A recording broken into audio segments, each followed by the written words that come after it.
मस्साजोगचे सरपंच संतोष देशमुख यांच्या हत्येप्रकरणी आज परभणीत मूक मोर्चा काढण्यात आला आहे। या आंदोलनात मनोज जरांगे, ज्योती मेटे सहभागी झाले आहेत।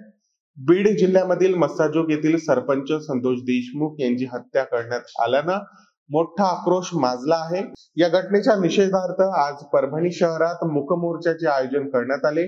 या मोर्चात मराठा आरक्षण आंदोलक मनोज जरांगे, ज्योती मेटे आणि देशमुख कुटुंबियांसह हजारो नागरिक सहभागी झाले।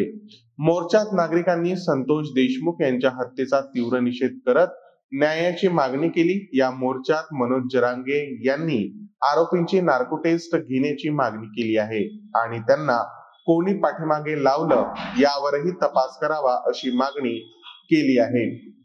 संतोष देशमुख यांच्या हत्येप्रकरणी 2 आरोपींना सुदर्शन घुले आणि सुधीर सांगळे अटक करण्यात आली आहे। या घटनेनंतर परभणी येथे सर्वपक्षीय नेत्यांनी एकत्र येऊन मूक मोर्चाचे आयोजन केले होते।